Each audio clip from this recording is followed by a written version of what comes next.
Welcome back to Half the Battle. I'm your host, as always, Daniel Levy, your co-host, Shaq. We're going to be recapping 2021, man. I mean, the year is almost over. What a insane year it's been, and things are only going to get bigger in 2022. I mean, there's so many champions. There's so many aspiring contenders, prospects, everything to look at. We're going to talk about KO of the year, submission of the year, all those categories, plus a couple others that we developed on our own, whether it's rookie of the year, stunt of the year, jobber of the year, performance of the year, et cetera, et cetera, et cetera. So to also talk about our best and worst bets. So Shaq, I'm pretty excited, man. It's been quite an interesting 2021, my man. Yeah, man. I mean, you had the COVID year and a lot of pullouts, a lot of late switch ups, a lot of guys coming in, that, quite honestly probably didn't have that big of a name. And then right all of a sudden 1 year in the UFC, boom, they're, in the rankings. So a lot of dudes are, making big come ups, and I'm excited for 2022. I expect nothing but the same. Absolutely. So, I mean, let's get down to business. I mean, first up, well, let's give a shout out to our sponsor, Prize Picks, and then we'll do the list. So, guys, in my opinion, Prize Picks is by far the easiest way to make money on daily fantasy sports. And you can get an 100% deposit match up to $100 using our code BATTLE. So basically, in Prize Picks, it's you versus their projection. So you don't have to compete with thousands upon thousands of people. You see a projection you disagree with. I mean, the one I was hammering all year was they set the significant strikes landed too high for grapplers. And dude, take advantage of these in other sports, combined sports, do what you got to do. So all Half the Battle listeners, you guys are going to receive that 100% instant deposit match up to $100 with the code BATTLE. Prize Picks is the simplest fantasy game on the market. You pick 2 to 5 players from any sport, and you can win up to 10 times on any entry. Prize Picks has no sharks, optimizers, or mass multi-entry. It's literally just you versus their projection, and they allow mixed sports entries. So take the over on, well, now there's no MMA, so take the over on my boy Trae Young and combine it with the under on Patrick Mahomes, and you should be looking at a nice little payout there. Don't do So that right now. um, Prize Picks has a slick, easy to use mobile app, both on the App Store and Google Play. They got a 4.8 star rating in the App Store with great reviews. So, guys, check out Prize Picks, download the app, or go to prizepicks.com and use that code BATTLE for an 100% deposit match up to $100. Prize Picks is the easiest, funnest, and most simplest way to make money on daily fantasy sports. All right, well, Shaq, let's get down to business, my man, because first up, the knockout of the year. There were a lot of big knockouts. I know which one I think is the knockout of the year. I'm curious if you agree with me though. Who you think gets that knockout of the year? Man, there's a lot of good options. I see the ones you got up here. Yeah, Yuri over Dominic Reyes. I mean, that was a good KO. I mean, I had a bet on Yuri actually in that fight. I mean, Yuri's one of the most creative guys. I'm excited for his title fight coming up here against Glover Teixeira. I think he's one of the hardest guys to prepare for. I mean, you really don't know what he's gonna do. He's all over the place. So I'm super excited for that fight. That one's definitely up there. A couple of personal ones that I liked was, of course, Francis Ngannou getting the heavyweight title against Stipe Miocic in the rematch. I mean, that was a vicious knockout. He looked great in that fight. I mean, even took Stipe down, had some ground and pound, and finished it off with a vicious KO. So that's up there. We can't forget in the beginning of the year, Dustin Poirier. I mean, he knocked out Conor McGregor. I mean, that one had everyone off their seats. That was a big shocker at the time, but Dustin, that's what he does, the lightweight KO king, and he's got a good knockout up there. So I would say those are. I like that Ignacio one over Roosevelt too. I mean, that was a beatdown from start to finish. I mean, and then he finished it off with the spin kick. So the stakes were a little lower in there. You gotta, sometimes the stakes of the fight make the KOs a little better, but that was definitely a great KO. Can't think of any other ones. But other than that, man, there was a one I really liked. Alessio knocked out Buckley earlier this year with like a vicious head kick. I mean, put him out stiff. I mean, he was out unconscious. That was another good one. But my KO of the year, I'm gonna give it to Francis Ngannou, knocking out Stipe Miocic to get his heavyweight title. I'd say a close second place is Poirier and McGregor. Yeah, I like those. There was one between Li Jingliang and Ponzinibbio. Vicious That KO. was a devastating KO. But yeah, I mean, listen, Ignacio over Roosevelt Roberts, man, that was just. I mean, he sent him. He didn't just send him out the UFC. He sent him up 2 weight classes. You saw You gotta Roosevelt. win. Roosevelt Roberts is fighting at like 70s now. Yeah, you gotta So yeah, and then there's another one we haven't mentioned, which is Corey Sandhagen knocking Frankie Edgar into the 10th dimension. Man, I mean, like that was when you hear Frankie Edgar talk about that knockout. He says he's got like zero recollection of like even like wrapping his hands or like anything. Like the dude like literally got knocked out. He's backstage and he's asking his coaches like, "Hey, like, in how long am I fighting?" And they're like, Frank, we got some bad news for you. And it kind of reminds me like back in the day. Do you remember when this was in Atlanta, actually, when Michael Mayday McDonald knocked out Miguel Torres? Yeah. Like how vicious that was. Yeah. But back then, they used to have like the UFC vlogs, like the Dana White vlog, and like it would kind of go more in depth than they do these days. And they showed like Miguel backstage, like not knowing what city he's in. He was saying that he was fighting.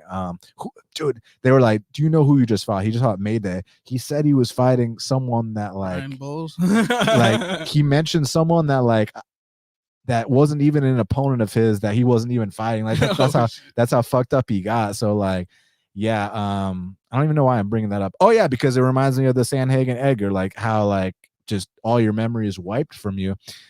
Ignacio, listen, I thought Ignacio was a serious prospect for a while. Didn't go his way in his debut, but that knockout made up for a lot. And he could have got fight of the night if he made weight for the McDessie fight. So he could be sitting on an 100K a year. But my number one is Yuri Prohaska over Dominic Reyes. I mean, like when you talk about vicious knockouts, when you talk about emphatic, when you talk about just a candidate for knockout of the year and just something that sticks out, something that's going to be played on highlights for years to come. I mean, I think you talk about Yuri versus Reyes, and I think that entire performance leading up to the knockout is something to note as well. Like this guy's different. Oh, and yeah, he whooped him from start to finish. I'm excited to see him. I don't know how he lost to McDessie, man. Because if they rematched, it would. It's funny. I find these cases happen often, man. It's like we always talk about like with Barella and Tyler Santos. Like happens all the time. That UFC debut, sometimes they underperform. You know what I mean? So yeah, I'm going with Jiri. You're going with Francis for KO of the year.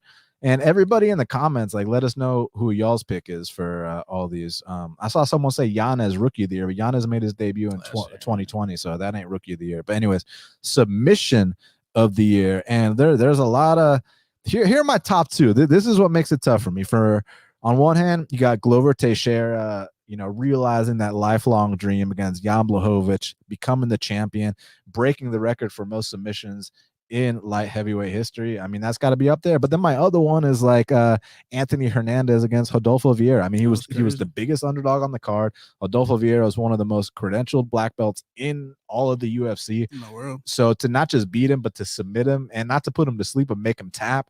I mean, it's between Glover and Anthony Fluffy for me on this one. Yeah, one of these is definitely in him. I put Glover, that whole Jan thing in a different category, which I guess we'll get to later. But my two were Fluffy, tapping out Rodolfo. I mean, is he a third-degree black belt? Something like that. Yes, I mean, serious black belt. I mean, they call him the black belt killer. So, and my other one was this prospect coming up who's actually top 15. That's Andre Muniz tapping out Jacare. I mean, any of those two guys get tapped out, that's my submission of the year. And I mean, Andre Muniz, he's a third-degree black belt himself. I mean, he just tapped out a very durable guy in Eric Anders very easily. I'm excited for his next fight. I know he's been trying to get this Darren Till fight, but I'm assuming Till doesn't really know who he is. But as long as he keeps working, I see a lot more submissions in this guy's future, and that's my sub of the year. If you can tap out Jacare Souza, I mean, the guy who everyone deemed the best jiu-jitsu and MMA. I think that's a huge statement, man, and he did it rather easily, man. I mean, he was jumping the back, and they said he was too high, but he ended up getting that arm, and Jacare, I think he broke him. Matter of fact, so props to Andre Muniz. Another one, I know this might kind of be more of like a comeback of the year, but Julian Marquez against Pitolo, like, dude was getting his ass whooped the entire fight. He looked fucking awful. And then pulled out a beautiful guillotine choke in that third round. So another one I like is my boy GM3, man. He pulled out that sub which over one? Which one? I mean GM3 always pulls out a sub, but I'm talking about the big upset against Murata. Man, Murata was super hype. Floyd, money team, this and that. And I mean, GM3 took his beating like a man, got dropped a couple times as he usually does, and he came back and was able to get the submission. Also got a nice submission his last fight as well. People thought he was down on the cards. I personally thought it was 1-1, but it is what it is. But GM3, man, the all-time submission leader at middleweight. I hope to see more submissions from him. Absolutely. Everybody, do us a favor, hit that like button, hit that subscribe button, and retweet my tweet. Let everybody know that we're live right now. Let's get some more people in here. So now let's talk about the fight of the year, man. I mean, there's been some fucking great fights this year. I feel like I say that every year, that these are some of the best fights that we've seen in a long ass time. A couple that stood out to me. Look, it's easy to do the Chandler versus Gaethje, and that's not to discredit it. It was a fucking great fight, but I just feel like are you discrediting Michael Chandler? I feel like that's gonna be like everybody's number one. So like I feel like there's other ways we can go. One of the ones I really liked that flew under the radar, I thought, was Ponzinibbio versus Baeza. I thought that they just fucking went at it, man.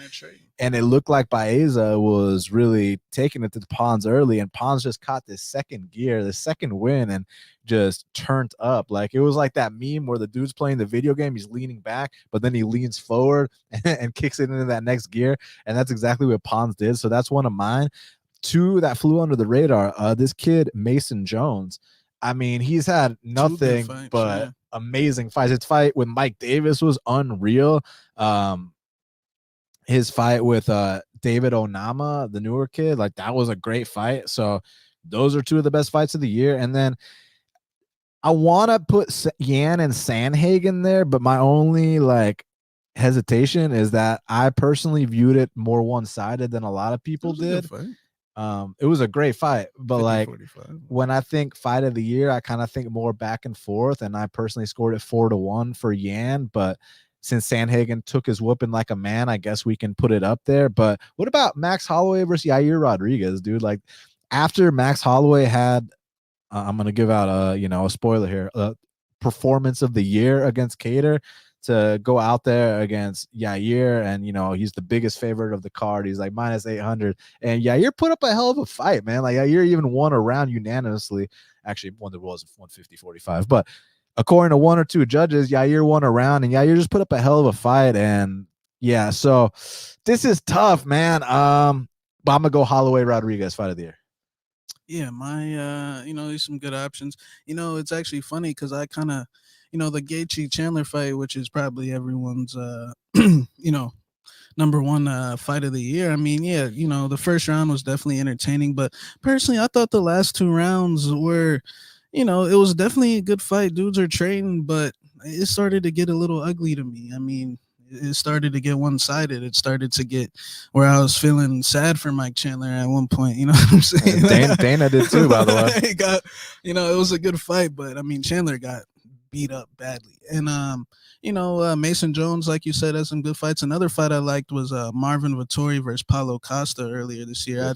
You got two big, heavy, guys at 205. I mean, the stunt Paulo was pulling that fight week was something unimaginable, and they went out there and delivered, man. They had a great fight. There's been so many great fights, man. There was this one recently, Lemos and Hill. That was a good, not fight of the year, but a solid fight. And what about Volkanovski versus Ortega, man? I'm not gonna lie, Volkanovski gave me a big heart attack in that the third round, I believe. I mean, I was I almost lost my breath. I was like, Volkanovski don't. But other than that, man, he took care of business. But that third round made the fight, incredible. And then the beat down Volkanovski put down on him down the stretch was just, something to behold. So I think that's a good fight of the year. But my fight of the year, man, is gonna be man, it's a tough one, but I'm gonna say underrated Marvin versus Paulo Costa, man. I just really enjoyed the back and forth. I thought it was, head kicks landed flush, good left hands, just good technical, like solid all around fighting. I feel like you were saying, Yan was considerably up on the cards in that fight. Mason Jones is definitely gonna be a guy to watch in the future here. But you know, he took care of Onama down the stretch, you know, with the takedowns and things like that. So I honestly think Davis and Jones might be like, you know, right up under there, man. So, but I'm gonna go with Marvin versus Paulo Costa. So the fighter of the year, and I really wanted it to be Dustin Poirier, but it's got to be the guy that beat Dustin Poirier for me. It's Charles do Bronx Oliveira. I mean, we're talking about the guy with the most submissions in UFC history. And the first time I saw him fight in his debut against Darren Elkins, I was like, man, this kid's special. Then you see his Efrain Escudero fight. You're like, God damn, like, what's this guy going to turn into? Had all the ups. Remember when he fought Miles Jury? He dangled off his neck. Dangled off Miles Jury's neck. I mean, like, this guy's had the ups, the downs. He's always shown the glimpses of greatness. It's just now he's finally put it together, and you're looking at a world champ. And I think he's the fighter of the year. I mean, the whole talk about he can't, you know, overcome adversity. Well, he overcame adversity in both his title fights. I mean, he definitely got dropped against Poirier. I don't know if you consider the Michael Chandler one a knockdown, but I consider it him getting rocked at least. But like, came back in both those fights and finished them emphatically. And he's dominating guys. He's not just catching people with flashy moves. He's coming out here dominating start to finish for the most part. With a rough moment here and there, he can overcome it. I think Charles do Bronx Oliveira is the 2021 fighter of the year. Yeah, I mean, Charles Oliveira was gonna be my choice as well, but just to go differently a little bit, man, I'll say Glover Teixeira. I mean, the three was the Anthony Smith one 2021. I'm not sure. It might have been late 2020. I'm not sure, but just his last three performances, man, have been domination. Like, just come out here, get the takedown, and absolutely break the guy. The whooping he put on Lionheart Smith, and we know the type of heart Lionheart has. Then the Thiago Maheda fight, easy work. You know, got dropped a couple of times as Glover likes to do occasionally, but you know, even then the Blachowicz fight, the execution in that fight, the game planning in that fight was, you know, second to none, man. I mean, I would have never believed at 42 years old he would have been out here, you know, beating these. I mean, the way Jan had been looking, beating Adesanya, Dominic Reyes. I mean, Jan had been looking the best he ever had, and Glover Teixeira just keeps proving people wrong. Big underdogs every fight, and he just keeps on dominating these guys, man. So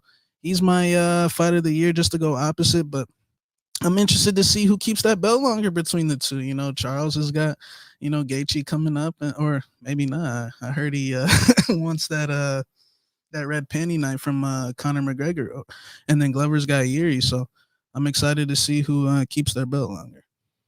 Absolutely, man. I can't wait to see that as well. And I mean, Glover Teixeira, another guy. You know, it's funny because it's like there was a fight between Alonzo Menafield and William Knight, and they're both like 34, 35 years old. And people are talking about like, you know, these guys are older. And it's like, well, dude, the champ in that weight class is 42. So I think Glover can inspire a lot of people that, you know, it's not too late. Blachowicz was like 38, not, you know, so he was old too. You know? Exactly. So it's exciting when you got all these young guys in that weight class, whether it's Rakic, whether it's Jamal Hill, whether it's Yuri Prohaska, like that even if these guys don't touch gold now, which they might, but even if they don't, like they got plenty of time. Like Glover's 42, so it's really inspiring. So I agree with you on that one.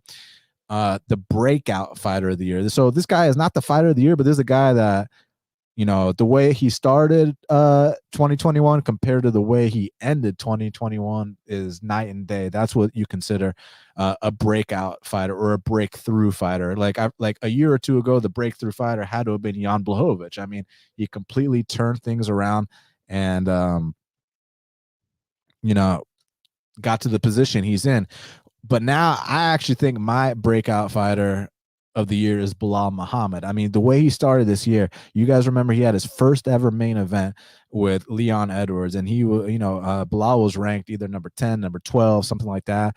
And the fight didn't go his way. He got eye poked badly. They had to stop it. You saw the emotions pour out of him because you felt like, fuck, I just blew my big opportunity. Like, now I'm never going to get a main event again. Now I'm never going to get another big fight. Like, I fucking blew it.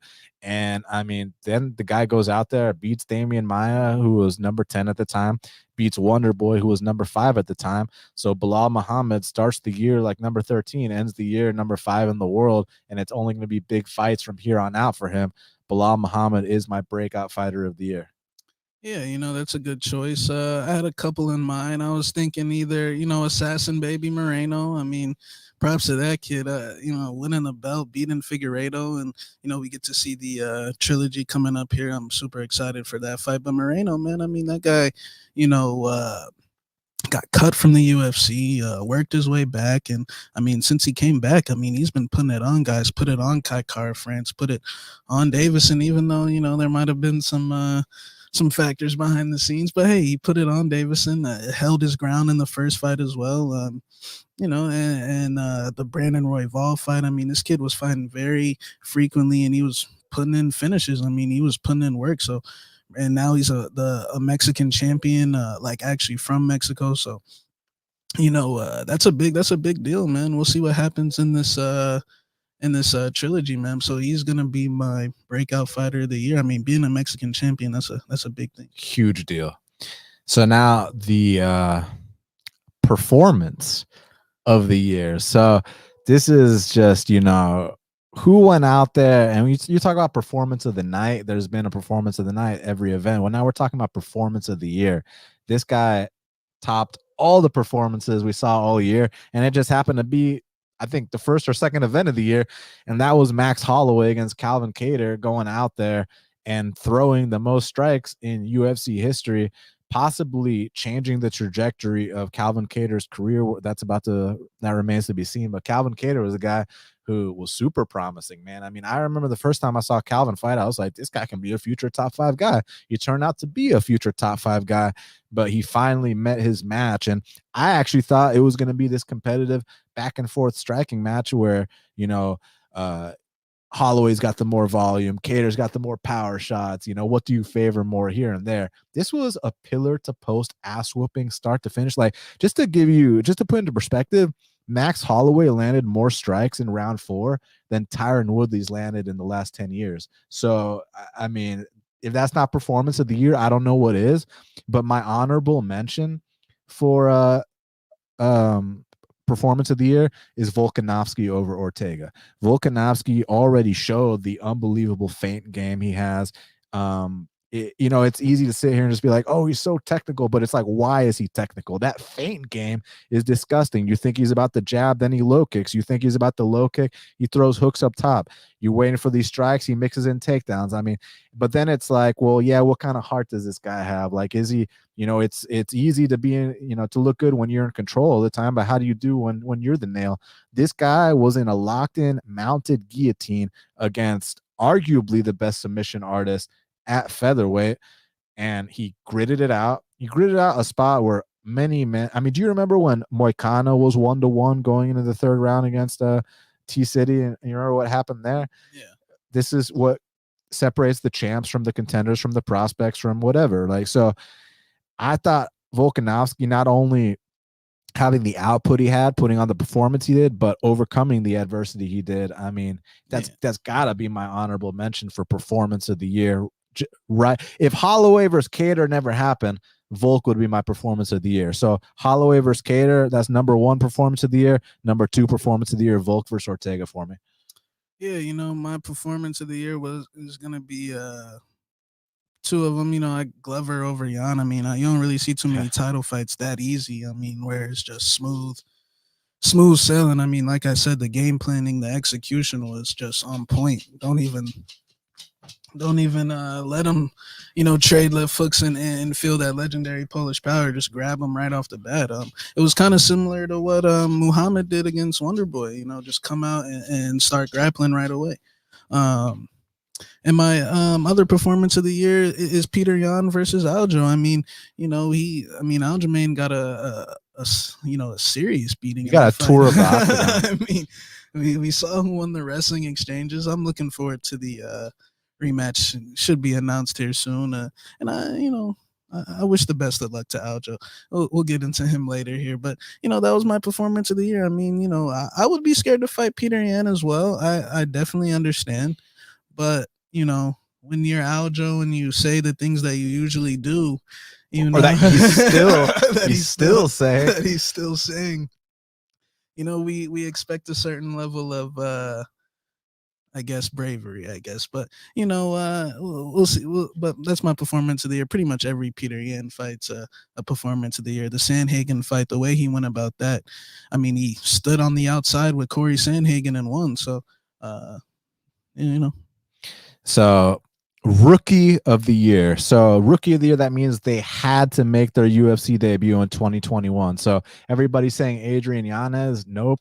He made his debut in 2020. He cannot be the rookie of the year. He's one of the brightest prospects, future contenders to look out for. I can agree with that, but he is not rookie of the year.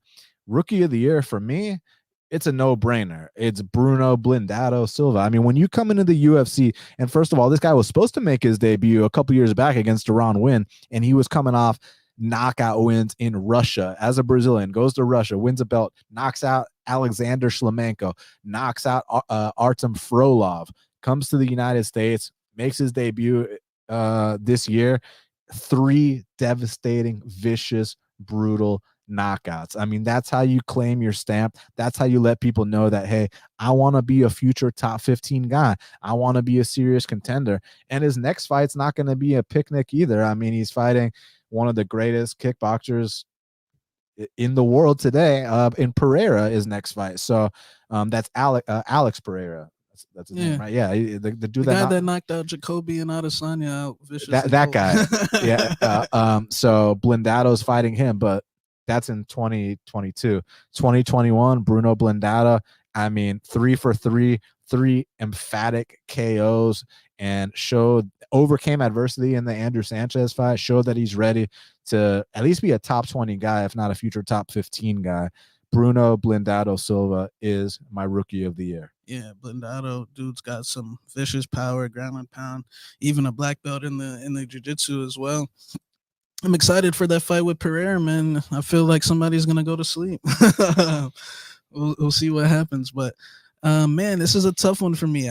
The one guy I was gonna say, he didn't start off 2021 the best. He actually lost his first 2 fights, and that's Manel KP.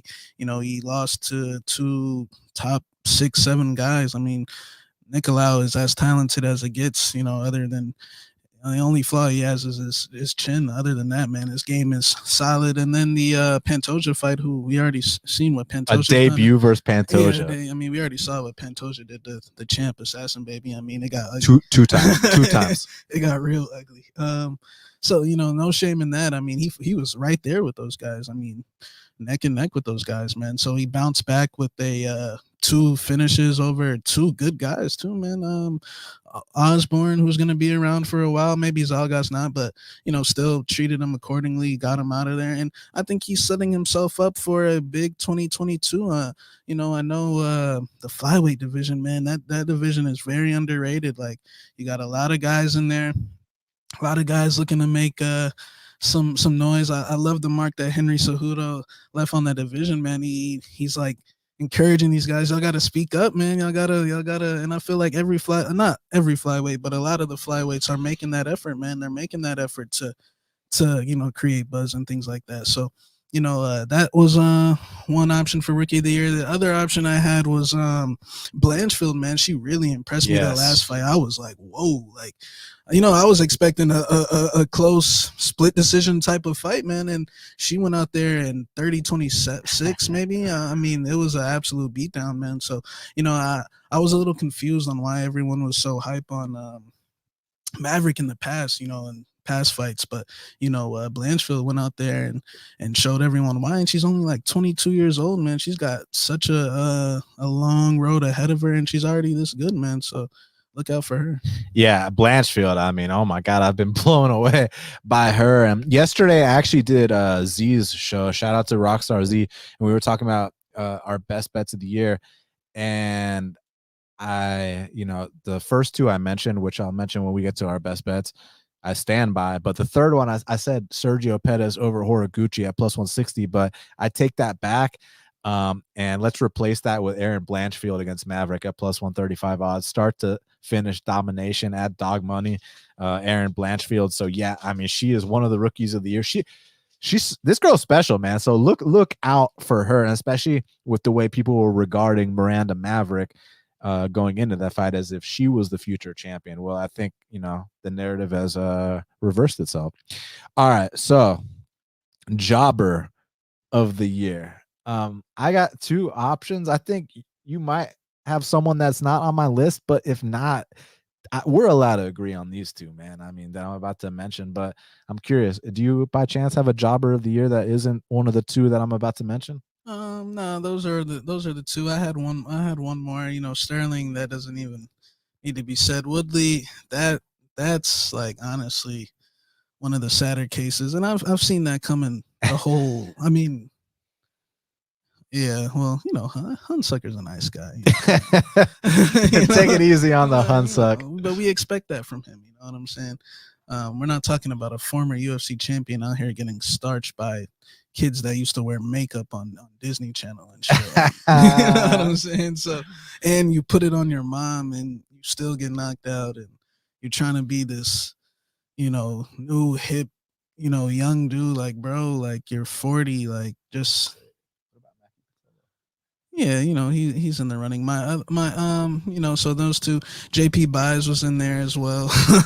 That's when life comes at you hard. I wasn't even gonna get to the latter part, but just the fact he got dropped so many times in 2 fights.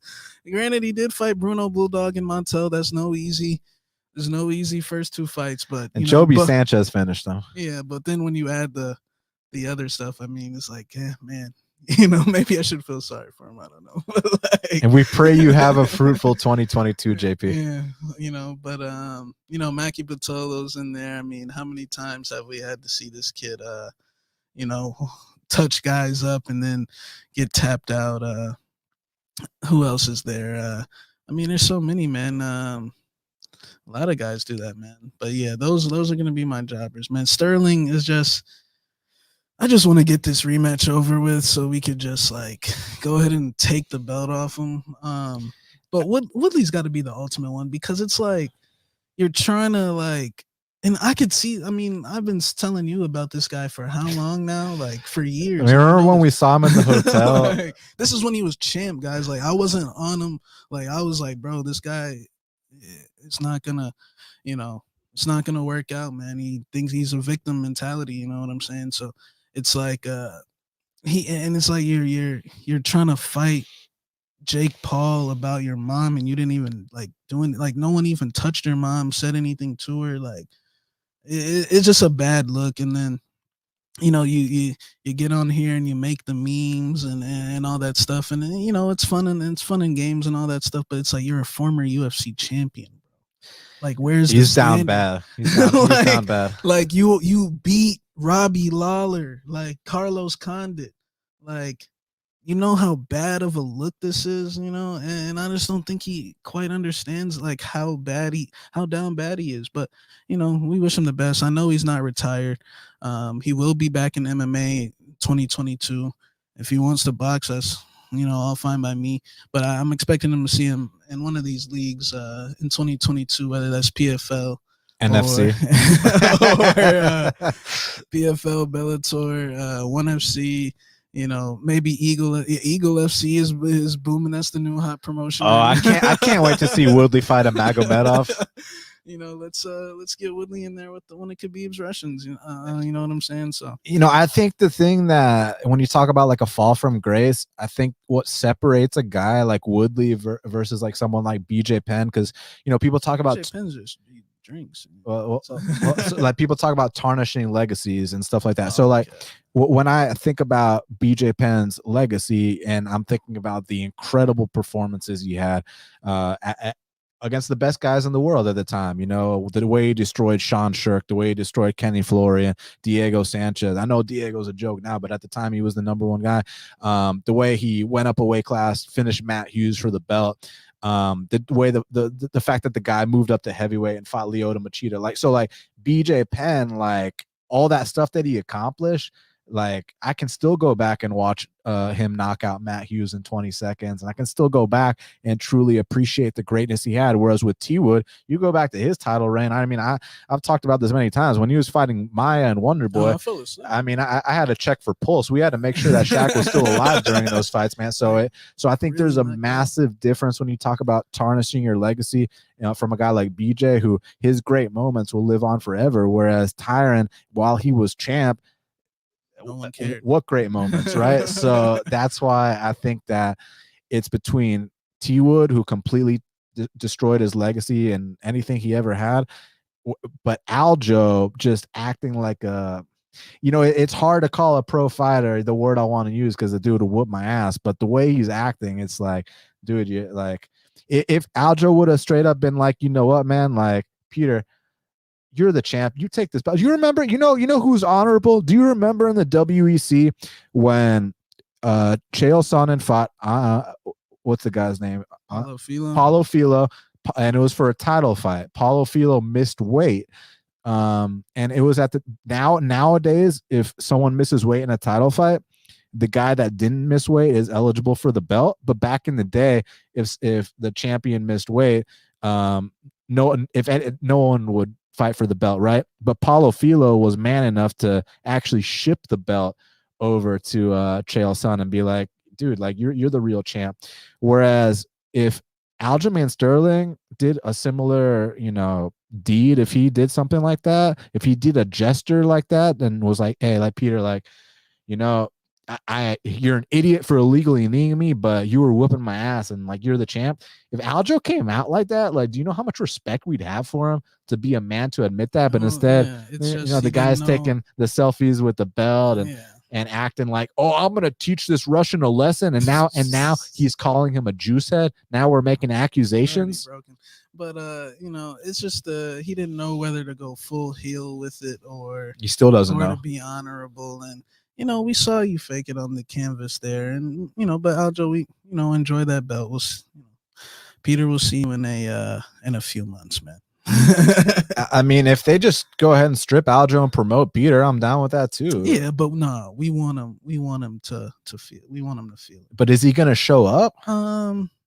Well, if he doesn't, he gets stripped. So because I mean, TJ Dillashaw has been owed an ass whooping here for a little bit. He has been running his mouth as well. So head, but All right, so jobber of the years. I mean, look, like, yeah, we can talk about the Pitolos and the this and that, but like the big name Sterling, Tyron Woodley, jobber of the year, stunt of the year.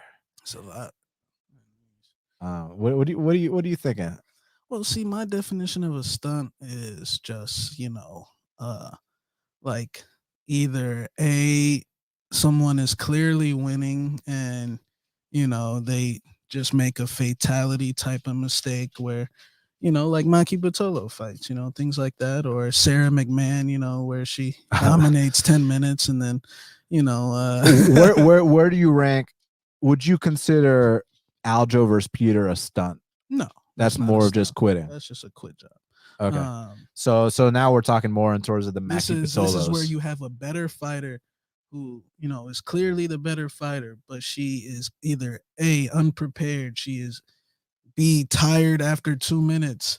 Amanda Nunes, just things like along those sides. Like, look, somebody just typed in Brendan Allen Allen. That was a stunt against Curtis. Phil Hawes. That was you mean to tell me he hits you with one left hand and you're already that unconscious? He's got no chin, in all fairness. but it's like Chris Curtis. Like, if you watch him on tape, he seems more of like a volume boxer, but I guess at 185, he's knocking these. When your chin ain't the best. Or it's Phil Hawes, Brendan, Stunt Machine Stewart, Muradov against GM3. I mean, what the hell was that? I mean, he drops him like 3 times, and then literally like gets exhausted to the point where he can't. His corner's like telling him, Mahmoud, come on, and he's like exhausted. I got a good one. What about Mirsad Bektic against Damon Jackson? Yeah, things like that where it's like he's forcing the takedowns for what reason? How about you punch him in the head? Oh wait, because he's got no chin. Things like that, or Worley Alves against what's the kid's name? Jeremiah Wells. He's a huge favorite. I think he's still the better overall fighter. It's just Worley pulls stunts, man. That's what a stunt is. You got a better fighter, but for whatever reason, he can't get it together, man. That's like what Razak was going through for a while, man. He was losing a freaking, what's the kid's name? Jacob Malcolm. Yeah, like 30, 25 and 6 and stuff like that, man. It was like bad. So yeah, I think stunt of the year, Nunes and Pena. Yeah, I mean, look, Nunes, we could go so many stunts, man. Nunes, Juliana's in 2 of these because McMahon had whooped up on Pena for like a good 10 to 12 minutes, man. And like took her down whenever she wanted to, beat her on the feet. Then all of a sudden, Juliana, that dog kicked in, and Sarah found a way out. Now, I personally think Nunes underestimated Pena. I think, when you win and you win and you win, and we've seen it time and time again. And at times I've seen her in the GDR fight. That was the one fight where I wasn't impressed at all. The other fights, those girls really, they're like Felicia Spencer, like, she's retired. Like, come on. Holly Holm, that's a good finish, but when she, I guess in the GDR fight, when she had to go the full 5, she was huffing and puffing. She had to resort to being an ankle diver in that fight. So, the signs, I guess, were there. You just can't ignore them. But yeah, Nunes, let's see if we get the belt back in the rematch. I have a feeling this Pena trash talk might be getting to her a little bit, man. Pena's got a loud, Pena's spicy mouth. Dude, her mouth is, she will say anything, man. She's got that personality, man. I've always liked Juliana. I always thought she gets subbed a lot, but other than that, like, she's a good fighter, tough, a lot of heart. So, yeah, I guess that would be the stunt of the year. But honorable mention, Phil Hawes. You got look at some of Edmund Shabazian's fighting again. Nasser D. He's doing it again. Edmund, wait.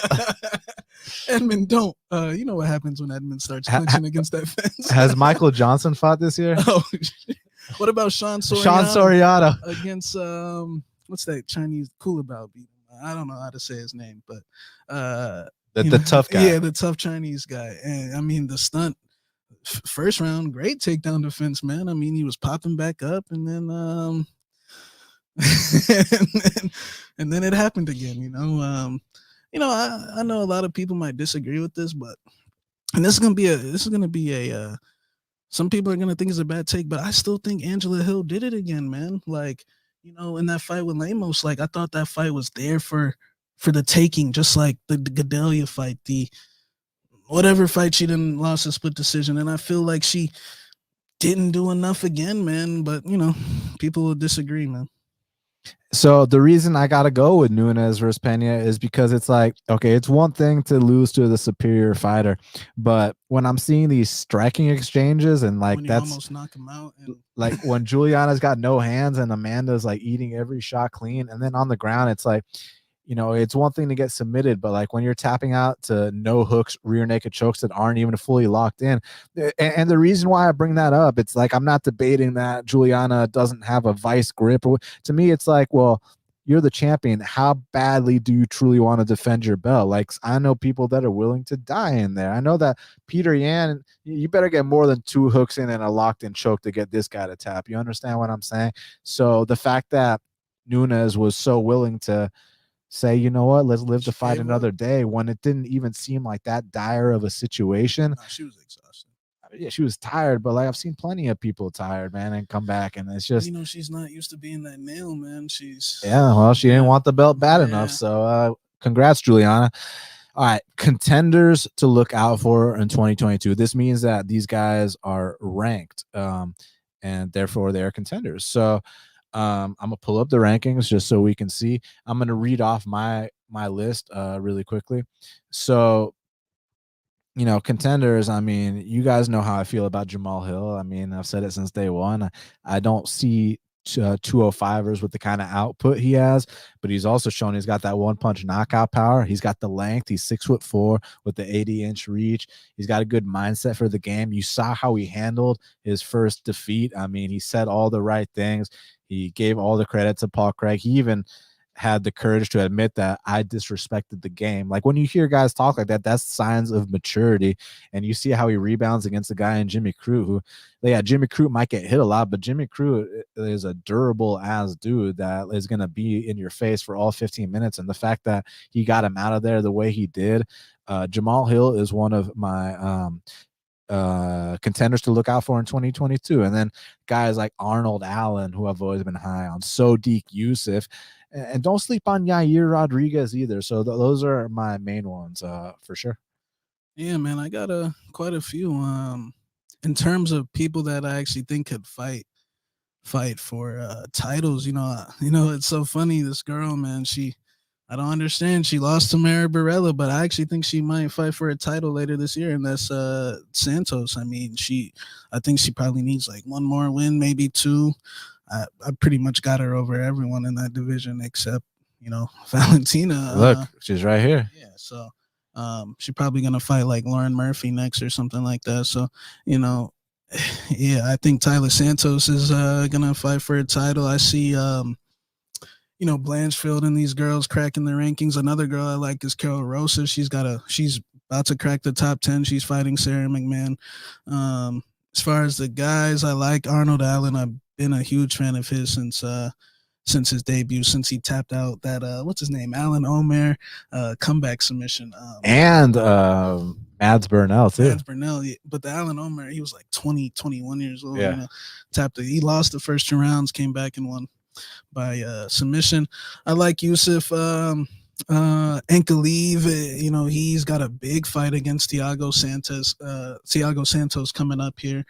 Jamal Hill, I personally think he's gonna knock Johnny Walker out this next fight. Man, it's a lot of guys, man. I got one for you, Manel Cape. Manel Cap, excuse me. Manel Cape is in the running. Chito Vera. As far as flyweights, I like Nicolau to make a little creep up if he can just avoid the chin getting touched. And there's a lot of guys out there, but those ones I said earlier are the ones I see.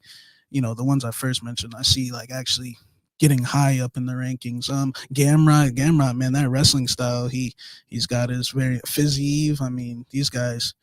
Fiziev, that dude, scary, man. Lightweight, man. I'm telling you right now, lightweight, man. It's the best it's been in a long time. These dudes, like, man, I hate to say it, but like even like Poirier, Darius, Chandler, Ferguson, like these older guys, man, these kids coming up right now. All I gotta say is, if you look at the rankings right now, look at 6 Dos Anjos, 7 Ferguson, 8 Hooker, 9 McGregor.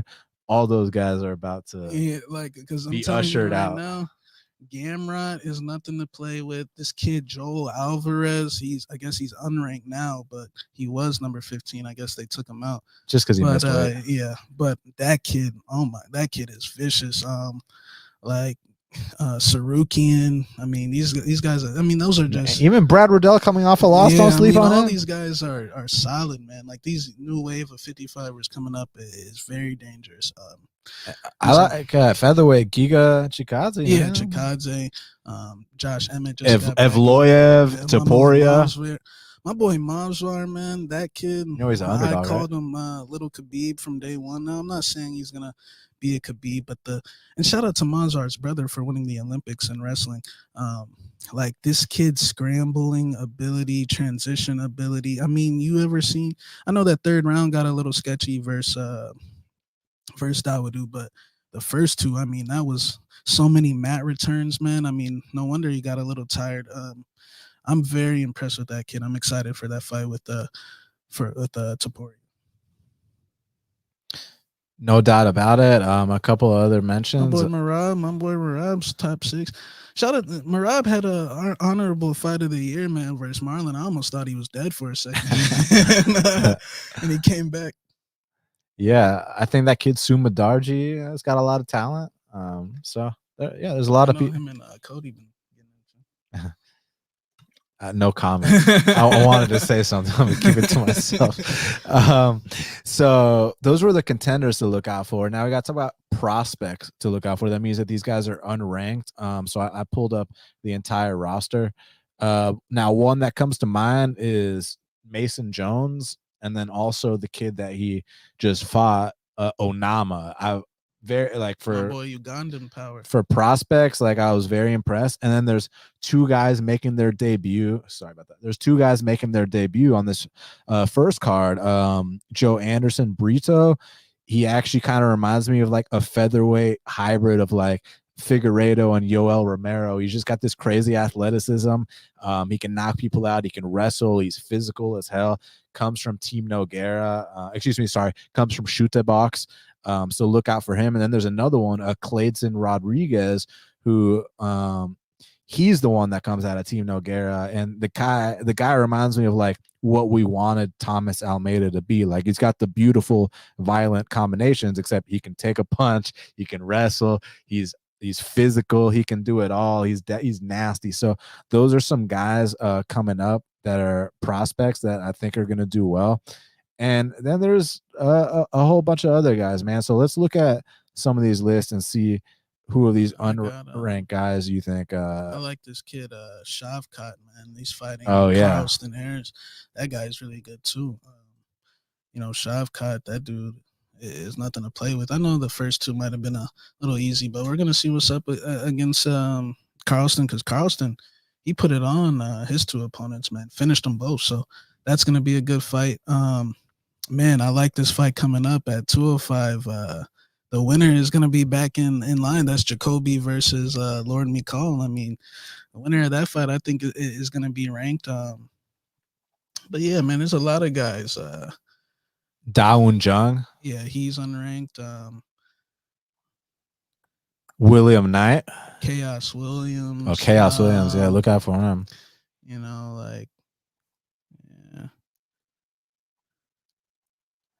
There's a couple other ones. Hold up, we're looking at literally the entire UFC roster. I wouldn't sleep on Muradov yet either, man. Just because he had one L, like I wouldn't sleep on him. Nasruddin Imavov, but he was more on the contenders. That's more. That's who they thought. That's who they wanted Muradov to be, man. Nasruddin. About Dricus Duplessis. I need to see more. Chris Curtis, man, he breakthrough. He should have got some votes for breakthrough fighter of the year. I mean, yeah, we've been knowing about his ass for a long ass time, and now all of a sudden 2-0, 2 KOs. Like my boy's been doing his thing. Rich now, man. I'd love to see Jared Nitrain good and not fucking fight Randy Brown type guys and another guy, man, and build Randy up his. Brown. I think Randy Brown for contenders, yeah. I think he was not ranked, so I think he might finally, after all these years, creep into the rankings this year. I mean, he's paid his dues. He's fought, a lot of tough guys. I know he's trying to get this fight with Chiesa, but Chiesa, Chiesa picks and chooses his fights. Chiesa's trying to ignore him, but he's just gonna have to get a win. But I really think he's got the skills to eventually be in the top 15. Very experienced. Like he's paid his dues. Man, that 155 division is something serious. I'm curious to see if Damir Ismagulov comes back. That kid is nothing to fuck with. Obviously, we mentioned Mason Jones. I like this kid, Paddy Pimblett. I know people are trying to act like he's all hype, but dude, Paddy can fight. Trust me.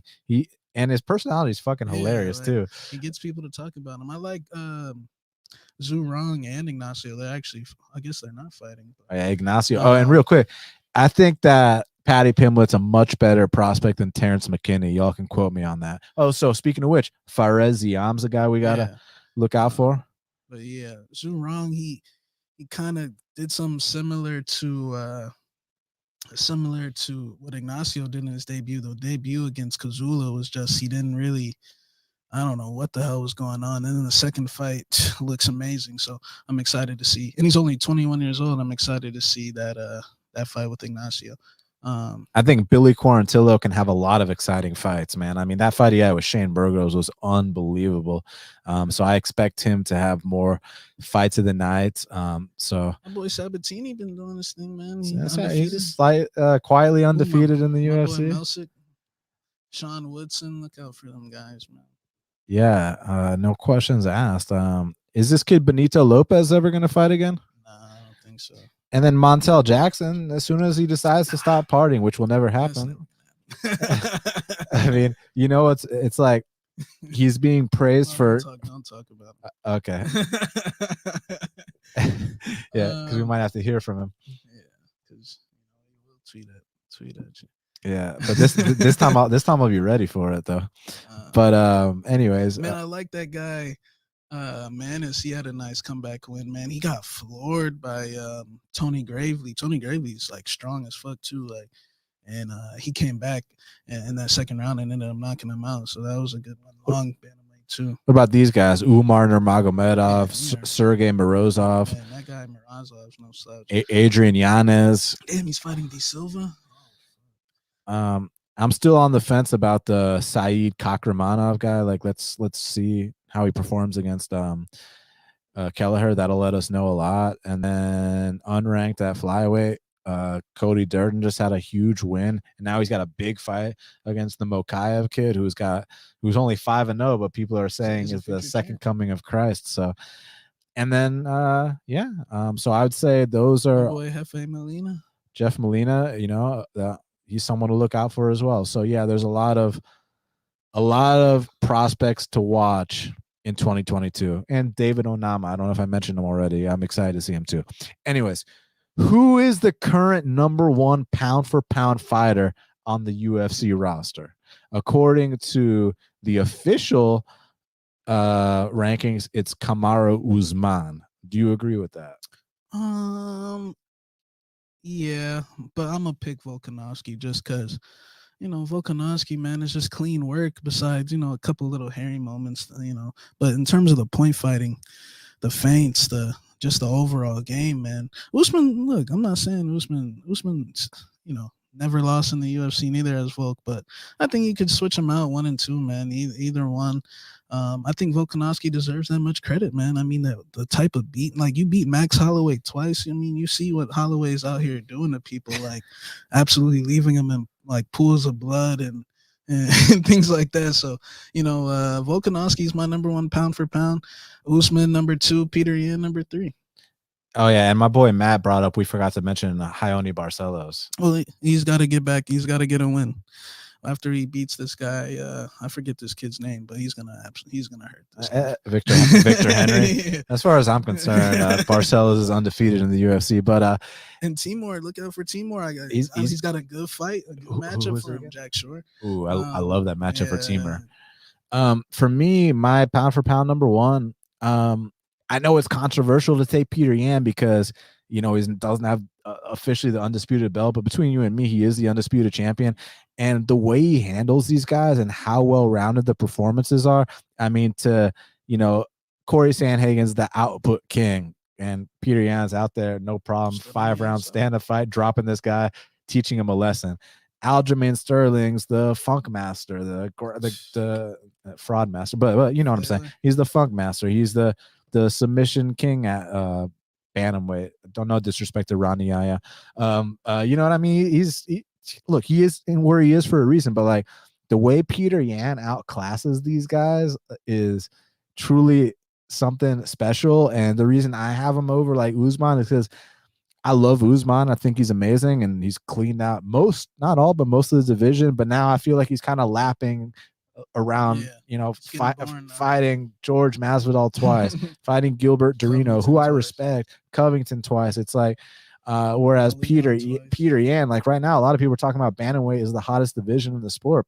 Peter Yan's got a hell of a lot of contenders on the way, and I just love those performances. But then you got Israel Adesanya, who's been clean as fuck at middleweight, man. Charles DuBronx is doing his thing right now. So it's tough, man, but I'm actually go with Peter Yan. I mean, I want to go with John Jones. He's just inactive. Like, the reason I want to go with John Jones is because I think if you put any of these guys in the room together and you want to know who's going to walk out alive, it's going to be John Jones. So I know you might say, well, what about Cyril? What about Francis? But I think that John Jones is one of the baddest fucking dudes to ever do this, man. So, but anyways, So we just talked about number one pound for pound fighter on the roster. So in your opinion, what's the gym of the year for 2021?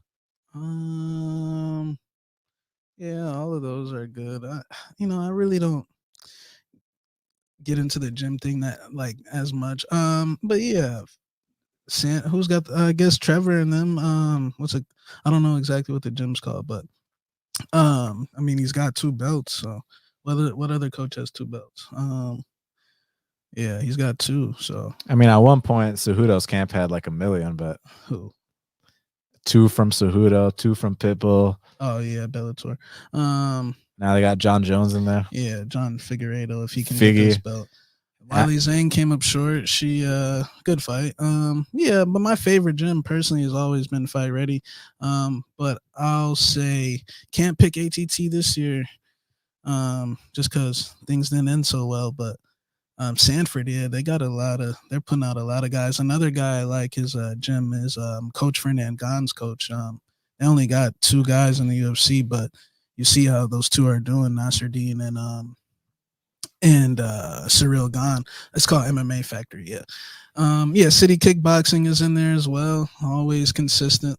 You just gotta pick the consistent gym. Whoever's got the best win percentage. But what about James Krause?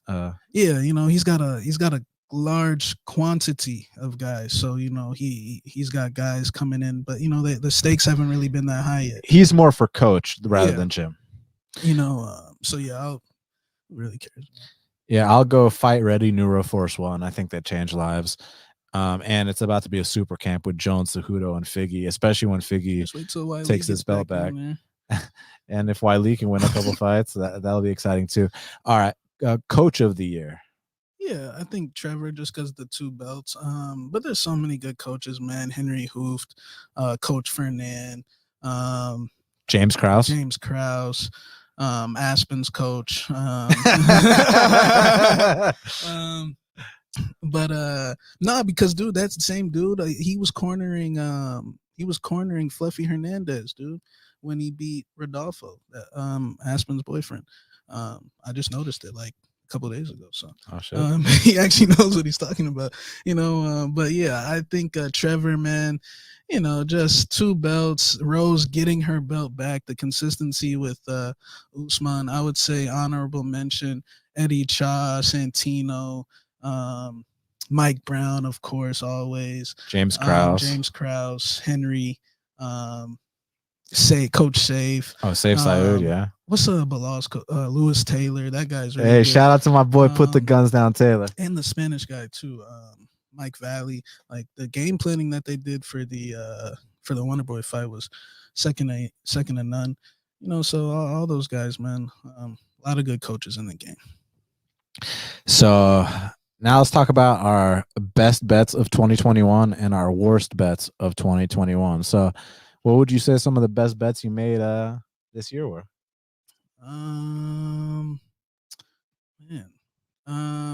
Giga over Cub, maybe. That was a pretty easy fight. I think he was like -1 something. It was one that you had a bad beat on when you bet Eric Anders like +160 against Stewart the first time. Yeah, that was Eric shouldn't need him. But that was a good read though. Yeah, Kennedy over the kid from City Kickboxing. He was a big underdog. That was like +320. Yeah.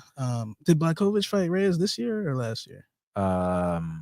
Last year. Man, I can't give me the card. I can't think.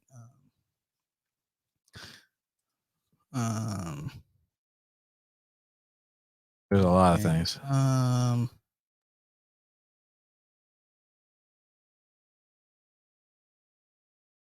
I can't fucking type.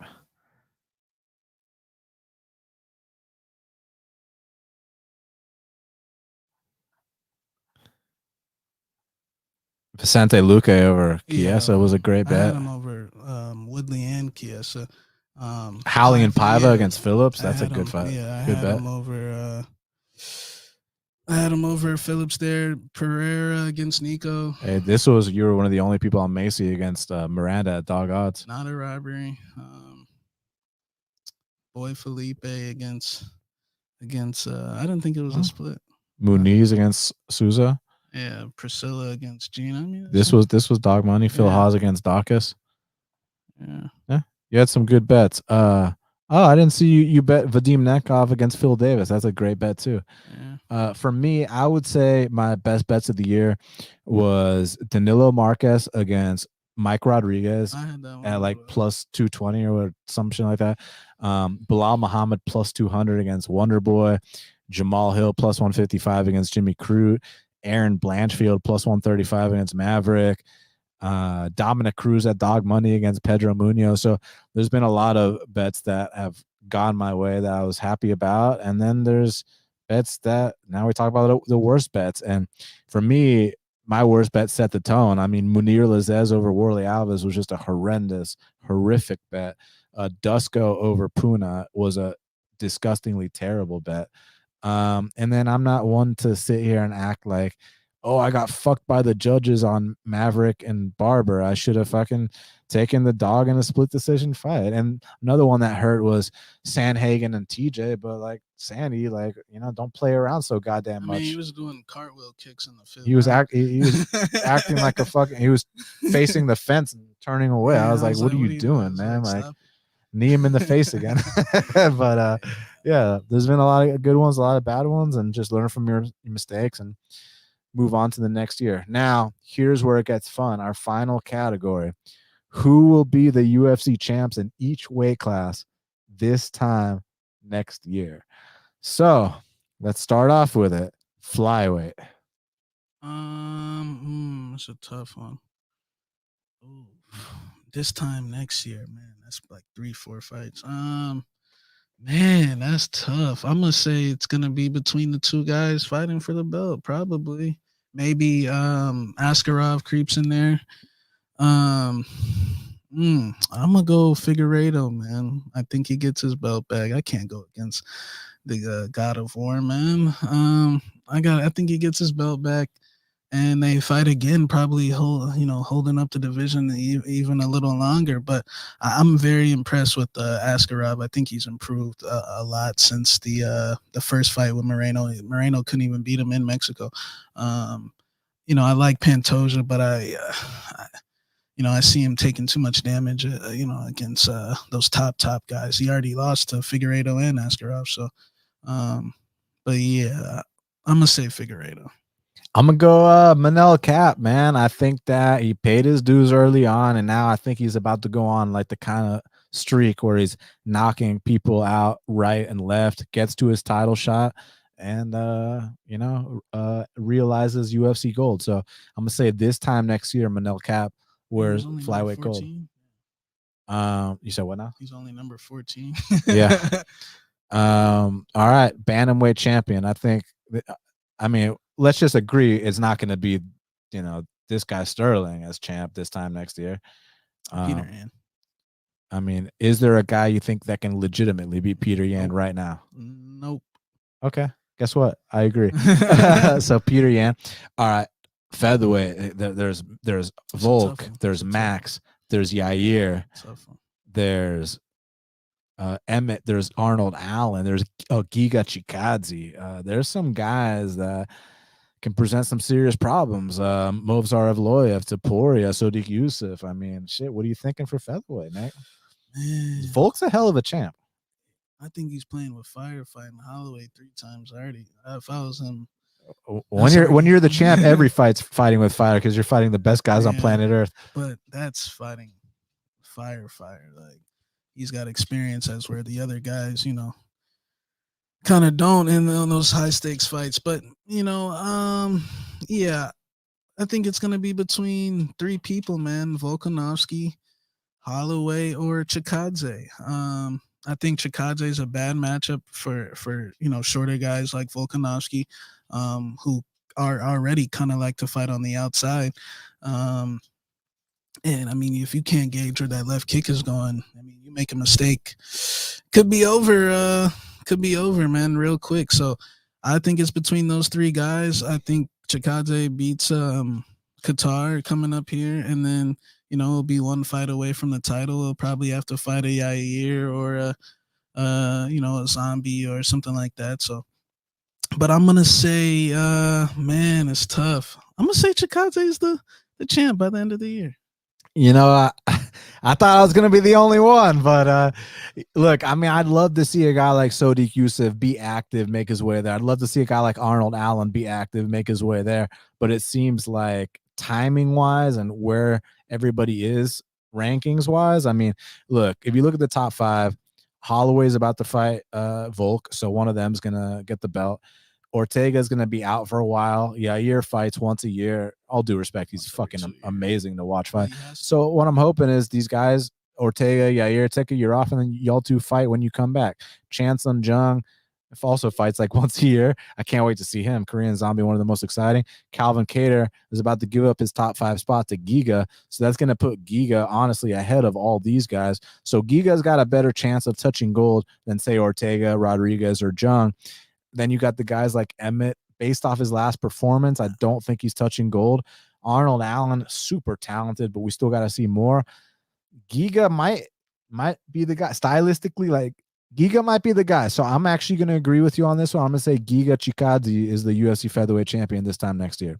Lightweight. So, man, lightweight, because Charles Oliveira, Beneil Dariush, and Islam Makhachev, 3-way collision. And then waiting in the wings, you got these young, hungry killers like Fiziev, like Gamrot, like Sarukian, like Riddell. These guys are who'd you say? Joel Alvarez. Joel Alvarez. Like, these guys, you better make championship weight, but these guys are coming to prove a point. But I would say it's between Dubronx and Islam Makhachev for this time next year. I mean, unless you disagree with me, what are you thinking? Yeah, I'm gonna go with Islam. It's tough because, you know, I think it's a two-headed race. Look, the Gaethje fight could be tough. I mean, that's a tough fight regardless. So, oh yeah, Gaethje's there too. You know, it's just, man, if Charles gets on top of him, you know, I think we know how it's gonna end. But, you know, Gaethje cracks him on the chin, you might know how that ends too. But yeah, I think Islam, man, I've been thinking this for a while, and I hate to admit it, but since he fought, I want to say it was Dober or maybe the one before that, I was like, man, this guy is gonna be tough to beat. I mean, when you got that strong style like that, man, where you could just come out and just bully a guy and slowly but surely make him quit, man. And it's hard to beat. Not too many. It's gonna take years and years to acquire that type of grappling, you know, pushback, man. It's just hard for these guys, man. So yeah, I'm gonna go with Islam. I think you know, all these guys at the top have had good runs, man. But there's a new wave coming in at 155. I mean, I haven't even mentioned the other unranked guys. Like, like there's so many more, and they're coming up as well. But yeah, I'm gonna say Islam. You're talking about like the Ismagulovs. Yeah, like the Mason Joneses, the Mike Davises, like those guys are still green. Like, just imagine another year goes around, like, how good is he gonna be? You know, Ignacio, like all these guys, man. But yeah, I'm gonna go with Islam Makhachev, just being dominant, man. Like, these fights aren't even like, he's making these dudes look like they don't know what they're doing, man. Like, when it's that much, like Hooker. Look, I know Hooker's not the best, but he's still a top 10 guy. To treat him like that, yeah. To treat him like I was expecting like at least a little, you know, a round or two. You know what I'm saying? But man, I was like, whoa, like he just went out there and just broke the dude, like just twisted his arm up, like. And I think like their style of sambo and their style of grappling, I'm not no grappler or none of that, but I don't know, it comes across to me as a little stronger than the typical jiu-jitsu style. And, you know, I'm excited to see when he fights Charles. Yeah, they can neutralize a lot of things. I gotta agree with you on this one too, man. I gotta think it's Islam Makhachev, but Charles Oliveira is known to pull greatness out of his back pocket. So don't be surprised if you see some more greatness from him. But as of right now, it seems Islam is trending towards that championship trajectory. Welterweight. So welterweight's interesting because Usman's an amazing champ, but I have an inkling that he's one or two fights away from retirement. I don't think he wants to do this shit anymore. Colby Covington, he might be the number one guy, but he fights once a year. I don't see it. And I love the guy in terms of his fighting skills, but I actually kind of think that he might, like, it's going to start to go downhill because yeah, because now he's going to have to start to fight Himaev and or Chimaev and all these guys. Vicente. I don't see Leon touching gold unless Kamaru has an off night. Vicente is a dark horse in the division. I think Bilal is slept on a lot. I think people still don't take Bilal seriously. It's like because he doesn't have that like one punch knockout power, but Bilal is a workhorse. Bilal is durable. Bilal can wrestle. I mean, I think that he's one of these sneaky underdog type guys that can surprise a lot of people. Like no one expected him to make the top 5.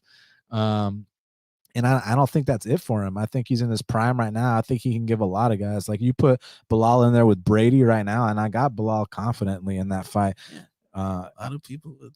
And I'm the guy that bet Brady against Chiesa too. So it's like I'm just higher on Bilal than most. I know there might be some bias there, but I keep it real. I've talked to a lot of fighters, and I don't feel that way. I just think that Bilal's super underrated. So I really think that welterweight champ this time next year is either going to be Khamzat Chimaev or Bilal Muhammad. Whoever wins their fight is going to be the champ this time next year.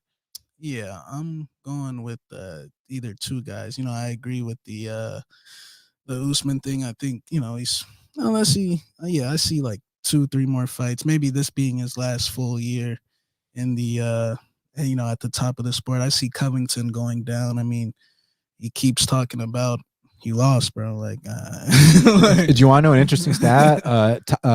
Currently, Colby doesn't have a single win over a single person in the top 15. I know. Like, he needs to beat somebody relevant, and he just keeps running his mouth and beat Woodley. Like, congrats, man.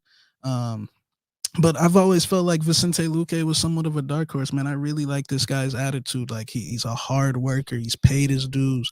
He's got good wins. Definitely took some stumbles against Wonderboy Thompson, but I feel like he came back and improved from those fights. Like this guy's power is top notch in that division. And you know, that dart stroke game that he's got as well is deadly as well. So he's a good combination of striking, submissions. Definitely got to work on that cardio a little bit. I mean, you know, he knows that. But you know, yeah, I think it's between him and my real choice is Khamzat Chimaev, man. Like, I just haven't seen a guy like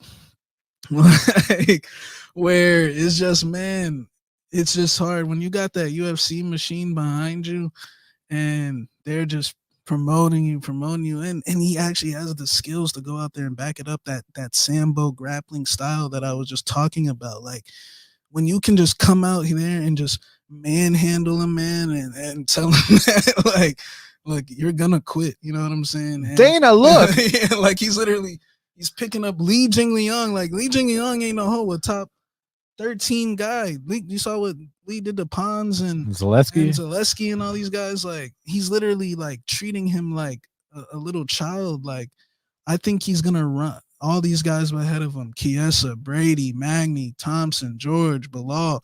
When they get up to like, I think he beats Leon, to be honest too. But you know, Leon's a solid fighter. But you know, once they get up to that top 5 is when things start to get a little more serious. But I think with I honestly don't hate the Magny fight. Like, let him come out here, finish Neal in the first round, and if he doesn't finish Neal in the first round, then we know we need to go a little slower. But if he finishes, he's finishing Neal in the first round. He's gonna finish Neal within 2 minutes, maybe less than that. But you know, man, that guy just is. From what I've been hearing, bro, we already heard about this guy before he made his debut. This kid out on the southeast scene, he signed with Brave, Brave the promotion, and he was from NFC. He signs with Brave, thinking he's making good money. Talking about Sid Wheeler. Yeah, he's thinking he's I just signed with Brave, like this, good promotion. Like, he might have been like 8-1, 8-2, something like that. And guess who he gets matched up with? Khamzat Chimaev. And guess what happened? Sid Wheeler never fought again. So just that's just, and Sid Wheeler was a good fighter. Like, fighter. Dude was like solid. Like, and I guess Chimaev did something to him where it just like, so I'd already been hearing inklings of a guy that was making, dudes around here retire. And I mean, everything I've seen since has just lived up, man. I mean, I haven't seen you come out there and knock Mershard out in 18, 19 seconds, one punch. I see this guy being champ, man. I'm not sure if I think this is the last like big fight for Usman to like get a a big pay-per-view type draw. So hopefully this year goes according to plan. So we could see that fight, man. Middleweight. I mean, to me, currently, I mean, the landscape can always change because you do got the Imavovs and the Muniz is coming up. The Strickland is doing his thing lately. The Strick show. I know Brunson's doing his thing, but I don't see Brunson ever touching gold. So to me, look, Robert Whitaker, I know he got thoroughly dismantled the first time, but Robert's like such a good fighter that like it could be his night one night, man. I mean, the guy could put it all together. I think he's that damn good. I think he is a championship caliber quality, but this is one of those situations where until I see someone have something for Izzy at middleweight, I kind of can't pick him to lose. So I think Izzy is the champ this time next year. Yeah, yeah, I agree. Like I see the middleweight division being a good division, but a lot of talent, but I see three guys, separate from the others. Like I think Adesanya is the champ clearly. Whitaker championship pedigree.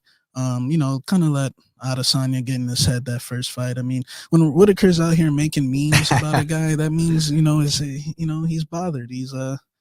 He's upset about something. But and the Kelvin situation, and then it was a bad time for Rob. But I mean, the went on a nice little streak, beat Till, beat Cannonier. The Cannonier fight was amazing. Who else did he beat? That's it. Nah, he beat three people up. Yeah, three people: Till, Cannonier, and who else? And Kelvin. Gaston. Yeah. Kelvin filled in late. Yeah. So yeah, Whitaker's doing his thing. Kind of, I don't want to say going through the motions, but I mean he's just doing his job, winning these rounds. But yeah, I would still say he's the biggest threat to the middleweight title. But I consider even guys like Vettori just steps above like the 3, 4, 5. So like I don't really see any of those guys being a threat to the title just yet. Maybe Strickland down the line, but he's got a tough fight against Jack. Just can't let this guy get in his head, man. He can't, if Jack gets him down, I'm very interested to see what happens. Now, this is the weight class that's going to be toughest to call, light heavyweight. Look, Glover Teixeira, man. I mean, you're such a beast. Tip my cap. The fact that he won the belt at 42, one inspirational story. But keeping the belt, I mean, you got Rakic coming up. You got Yuri Prohaska coming up. Ankalaev, Jamal Hill. Like, he's got his work cut out for him, Shaq. Yeah, 100%. Ever since somebody left that 205 division, it just got so much better, man. I think, Glover. I mean, yeah, I was happy when Gustafsson left too. But nah, I think, Gustafsson, man. I hope they rebook that Paul Craig fight. But Glover, it's gonna be hard to keep that belt unless he proves me wrong again, which he does every single fight. So, but I highly doubt he's gonna defend this belt all the way up until the end of the year at 42 years old. And I think it's between a few guys, man. I think it's between Yuri Prohaska, Rakic, and Magomed Ankalaev for this year, man. I think Jamal Hill will creep up into that top 6, 7 by the end of the year, set himself up for 2023. But those three, I see a realistic chance at making it to the title. I mean, Yuri, I'm just going to go ahead and say I think he knocks Teixeira out. Now the big fight is going to be Yuri versus. I think Rakic is going to beat Blachowicz as well. Younger European style. I mean, just the young physical freak. Just I think he's going to do what he does to Blachowicz. Is going to set up the European battle between Yuri and Rakic. And look, both of these guys have been running their mouths. I mean, well, more so Rakic. Yuri just acts like he doesn't, acts like the guy isn't worth his time, you know what I'm saying? But, I think that's going to be the big fight, in the 205 division with Ankalaev, right on the horizons. I think Ankalaev beats Thiago Santos. Probably going to be a little tougher, but still got Lionheart in there. I want to see Lionheart versus Jamal Hill, down the line. You know what I'm saying? Main event. So, Yeah, this is tough, man. To me, it's between Yuri Prohaska and Rakic. I respect Ankalaev a lot. I kind of see Rakic or Prohaska touching gold before Ankalaev. So I see it being between those two. And it's like, I want to pick Yuri badly, but he also does fight with his hands down, and there's definitely a chance he can get knocked out at some point. Everybody's got their own flaws. So it is what it is. Ankalaev, I mean, the guy's phenomenal too. He's more meat and potatoes than the rest of them, I'd say. Yuri's got his own unorthodox style. Rakic is just kind of more of a physical guy, but Ankalaev's got that, that Russian coast style, and he can knock guys out too. So Russian tip and run point mixed in with the power shot. I think Jamal Hill will be fighting for a title either late this year or sometime next year. So I'm gonna go with Yuri Prohaska to be the light heavyweight champion this time next year. But Rakic, close second. Heavyweight, here it gets interesting because it's either Francis, it's either Cyril. I mean, but then you got these up and comers like Tom Aspinall, and the reason I bring him up is because you look at Chris Dawkins, and he had only beat like Shamil Abdurakhimov all the way. They rush him all the way up to Derek Lewis, and the reason I bring that up is because he beats Derek Lewis, then he's right up there for a title shot. So the reason I say that is because Tom Aspinall, he's got Shamil next. You saw what happened when Dawkins beat Shamil. When Tom Aspinall beats Shamil, they're going to put him up here with one of these tests. Tom Aspinall passes one of these tests, whether it's a Derek Lewis, whether it's a Curtis Blades, a Volkov, a Rosenstrike. Tom Aspinall might fight for a heavyweight title too. So I think it's between Ngannou, Gane, and Aspinall to be the heavyweight champion this time next year. I'm going with man, because I hear Francis might be gone, man. If he not if he wins, not if he wins, but if he loses, he might be gone. Might be the next Bellator heavyweight champ. But yeah, I think the safe pick is Gane. I don't see anybody else. I think everyone like Aspinall, he's good, but I see him stumbling against one of those guys. I think heavyweight, could use some more guys. There's a couple. Yeah, we need to get Walt out of there.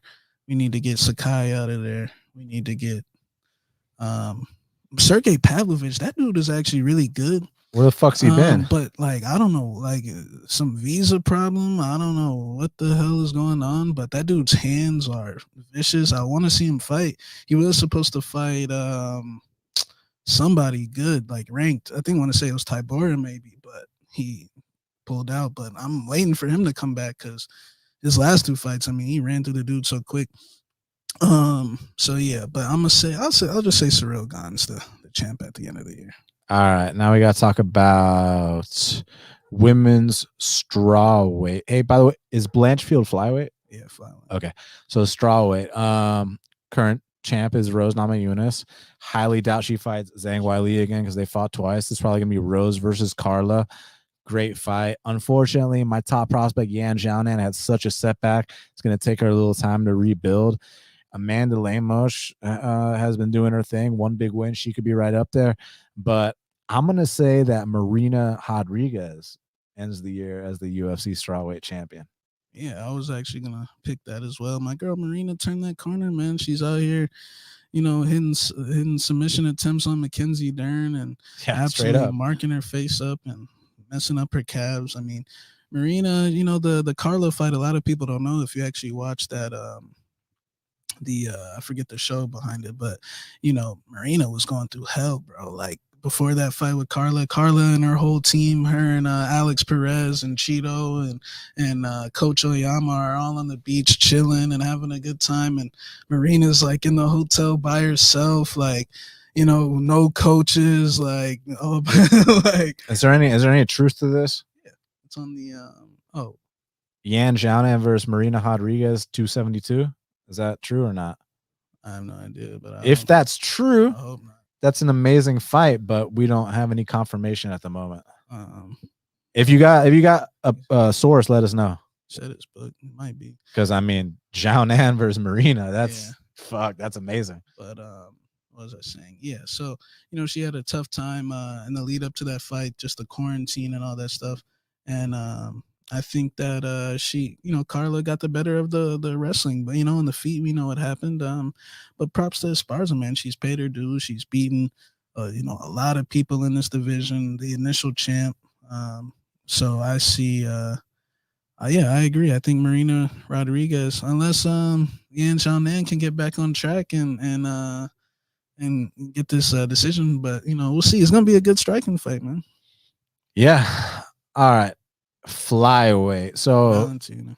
The thing with Valentina is, I mean, at what point does she retire, and at what point does she have that off night? Because all the great champs, Amanda Nunes had an off night recently. Like Anderson Silva had an off night once against Chris Weidman. Like GSP had an off night against Matt Serra. So it's either Valentina retiring or Valentina having that off night.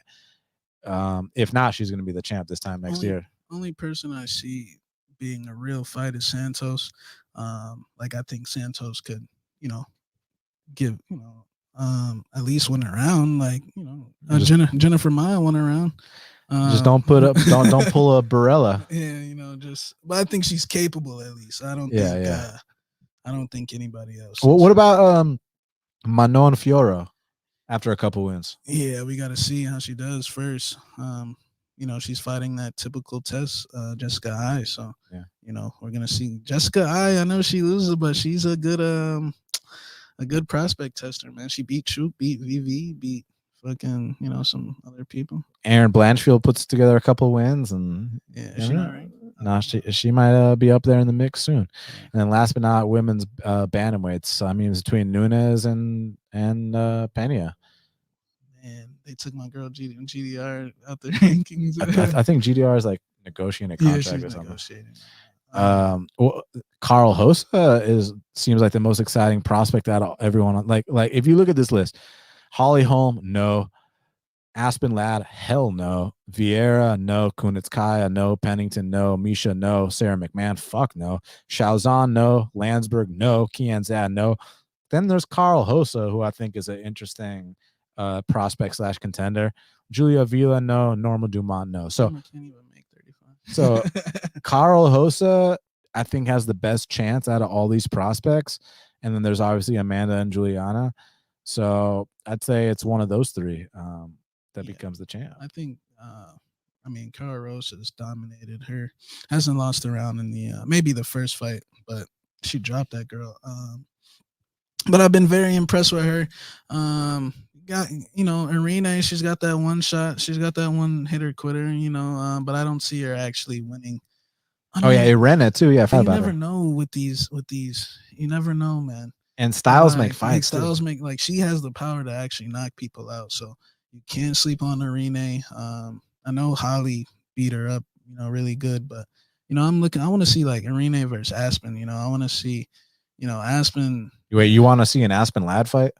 Well, I wanted to see her get beat up. I know. But yeah, I think that's the fight I want to see. You got Vieira would be a solid, top 5 opponent. Maybe they could do her and Rocky or something. But yeah, Carol Rose has been my number 1 prospect. There's a couple more in there. 35. You got Tracy moved down. Never mind. But yeah, Carol Rosa's number 1 prospect at 35s, man. Sarah McMahon is next. Oh, are they fighting? Yeah.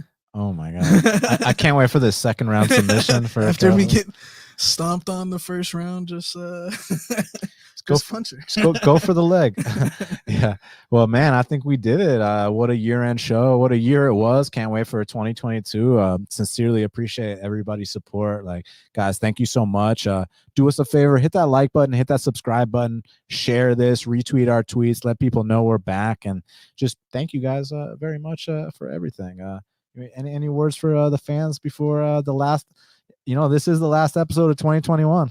Well, 2022 is literally like next week, but yeah. At the same time, yeah, man, appreciate all the love and support. And, although we don't respond to it all the time, trust me, man, it is appreciated. So Big time. So, guys, do us a huge favor. Subscribe to Half the Battle on iTunes, SoundCloud, YouTube, Stitcher, Spotify, all the places where we are available. And yeah, let people know that you're a Half the Battle fan. Share this, like it, retweet it, whatever the case may be. And then also shout out to our sponsor, Prize Picks. I think it's the easiest, funnest, simplest way to make money on daily fantasy sports. So use the code BATTLE for an 100% deposit match up to $100 at Prize Picks. Thank you guys very, very much. I hope you all have a very happy and safe new year. Look out for my bets on Half the Battle on Twitter, betmma.tips. We'll be back for the next event, which is Giga Chikadze versus Calvin Cater. And I just plan to put out a lot more content throughout the year. So very excited about that. Thank you all again for the support. Follow him at MMA Genius 05. Follow me at Best Fight Picks. And until the next time, let's cash these bets.